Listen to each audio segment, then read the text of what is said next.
Hello students, I have given you my video lecture on Kamla Das. This was the first video lecture on Kamla Das where I gave a brief introduction about the poet, her biographical as well as the literary journey. Now in this video I'll discuss some important features of the poetry of Kamla Das, some important themes which are taken up by the poet in her poetry. Now, the first and the most important theme which is visible in her poetry is the subjective element. The pronoun I is very dominant in her poetry. Now, when you read the poems like, The Looking Glass, The Freaks, and the other poems, you'll find out how I is dominant, how subjective elements are dominant. She started to write poetry at that time when personal experiences took the place of colonial and nationalist themes in English poetry, written by Indian women. You have studied the poetry of Toru Dutt and Sarojini Naidu. In the poetry of Toru Dutt and Sarojini Naidu, colonial themes, nationalist themes, myths, legends were very dominant. This personal, experiences were not a part of that. We have here in the poetry of Kamla Das. Now, when Kamla Das started writing, the offensive individualism which she introduced in her poetry was very shocking to the readers. She is considered as a subjective poet, and her poems are products of uncontrolled emotions. Actually, the poems are the emotional outpourings. Eliot's dictum is not applicable here. Her poems are not an escape from personality, as Eliot has said. Eliot, if you remember, in one of his essays, Tradition and the Individual Talent, says, honest criticism and sensitive appreciation should be directed not upon the poet, but upon the poetry. Then he says, the man who suffers is different from the mind which creates. And he calls Wordsworth's formula inexact, and he says, poetry is not a turning loose of emotion. It is an escape from emotion. It is not an expression of personality, but an escape from personality.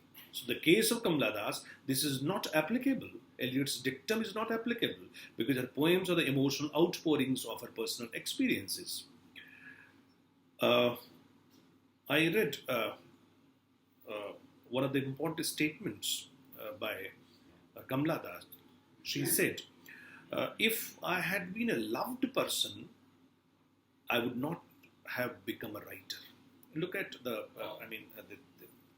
she's talking about the personal elements, personal experiences, how the personal experiences are put into the literary creation.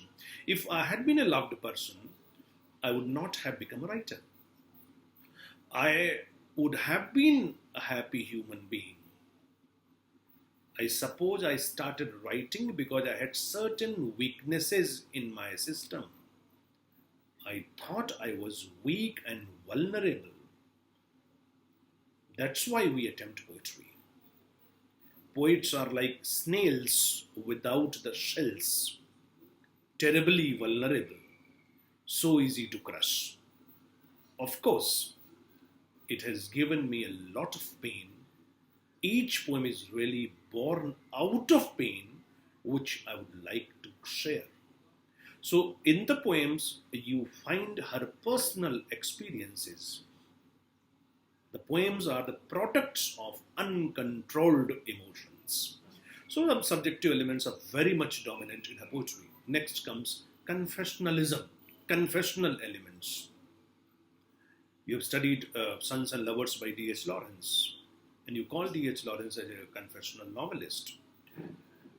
Now, Kamla Das, as I told you, was a revolutionary poet who started a trend of frankness and openness in the treatment of the subjects in her poetry. And that is why we call her a confessional poet. Confession, what sense? Now, this confessional mode of writing, it has its origin in mid-50s in America. John Berryman, Robert Lowell, Anne Sexton, Sylvia Plath are the chief exponents of confessional poetry. Confessional poetry is actually a hybrid, mode of poetry that comes to existence as a consequence of the popularity of the psychological, studies.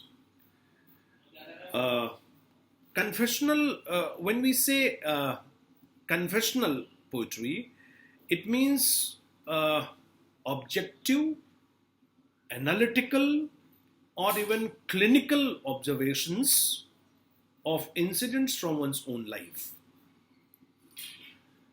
She can, in the case of Kamla Das, she can most definitely be considered a confessional poet because her poems often focus on her personal life, including many aspects of her life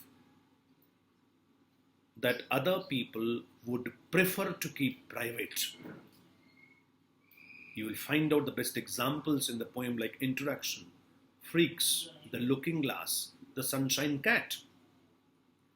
So, confessional elements are very much strong in her poetry. Next comes nostalgia and homesickness. I told you in the beginning that she did not have healthy marital relationships. There was a lot of frustration and disappointment in her life. So to get a relief from the frustration, she turns to her past memories where she got ideal love as a child. She showed her nostalgic element in her poems like My Grandmother's House and Hotnoon in Malabar. Both these poems are published in her collection of poems entitled Summer in Calcutta, and both these poems are prescribed in your course. Now, in both these poems, I'll tell you later that how past and present are contrasted. The present time is in no way worth living, as she says, and the past is inspiring and the memory is worth retaining. She wants to retain the memory of the past because that was very glorious. Her memory with grandmother, with a place in Malabar and so on. When she thinks of her past and her present life, she thinks that how fast the time goes. Today my grandmother is no more. I cannot see her again. The poem which I have just referred, My Grandmother's House, it presents a nostalgic picture of those days, which Kamla spends at her grandmother's house. She remembers her past days, which she spends at her ancestral place in Malabar. You have it in Hotnoon in Malabar. Now, she wishes that her childhood time could come back, and then she becomes emotional when she thinks about her ancestral house and her parents. So all these points are there in Hotnoon, Malabar that I'll discuss in quite detail when I teach you the poem. So this nostalgia and homesickness is again a very important theme in a poetry. Now, then comes death, decadence, and disease. Now, this theme is also very dominant in her poetry. Her poetry contains an acute concern for decay, death, and decadence. Now, we have some references in her autobiography, My Story. My Story tells us that she was, sometimes even ready to, welcome the death. She was going to embrace the death. She was so nervous. But physical decay and destruction definitely haunt her inescapably. She tells in a story that at the age of 19, she suffered a nervous breakdown as a neglected wife. And she was commanded to live all alone in a closed room with sunshine peeping through a window. The same kind of reference you have in the poem, which is prescribed in the quote, is a sunshine cat. Next comes feminine sensibility. This is also a very important theme in her poetry, feminine sensibility. Now, Kamla Das tries to depict the picture of a oppressed and marginalized woman in her poetry. She wrote about the woman who suffers in the society. Almost all her works depict her concern for the social and cultural construction of gender, raising her voice against marginalization and exploitation of women. She is essentially a poet of the modern Indian woman's ambivalence. Now, courage and honesty are the features that mark her poetry. Most of the women which are depicted in her poetry challenge the established norms of the society and assert themselves.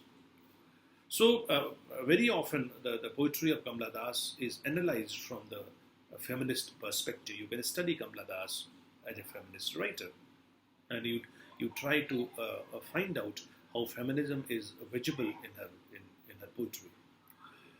Now, next comes search for identity. Search for identity, quest for identity is again a very important theme. A woman has no place. She has no place in the male-dominated society, in the patriarchal society.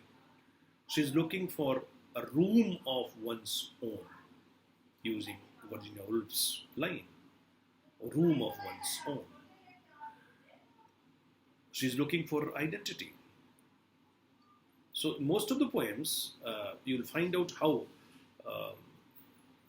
the persona is looking for the identity. Identity crisis is there, search for identity is there. Next comes the failure of marriage and sexual frustration.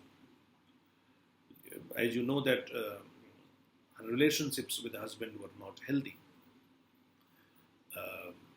So this failure of marriage and this frustration becomes the subject matter of most of her poems. Next comes betrayal in love. When she did not receive love from the side of the husband, she went to the other men. But the men, as usual, were very, they deceived her. They cheated her. They did not respond properly to her. They used her and they did not give the love which she required. And that is there in the poem The Sunshine Cat. How betrayal in love is there. Next comes love, lust, and free and frank treatment of sex. Now, the image which she creates in her poetry is of a nymphomaniac. And this picture, free and frank treatment of sex, which is found there in her poetry, made her poems sometimes, as critics say, obscene and vulgar. But we must always analyze the poetry from the perspective of a scholar. We must see the literary beauty in the poems. So this love, lust, and free treatment of sex is there in her poetry. So when we analyze her poems, we find the subjective elements, confessional elements, feminine sensibility, nostalgic elements, search for identity, the failure of marriage and sexual frustration, betrayal in love, love, lust, and free treatment of sex. All these points are there in her poetry. So when we discuss the poems which are prescribed in a course like My Grandmother's House, Hotnoon in Malabar, and The Sunshine Cat, then I think you'll be able to analyze the poet also in a better manner. But these video lectures will help you to understand the poems better. So in my next video lecture, we will discuss the poem My Grandmother's House. Thank you.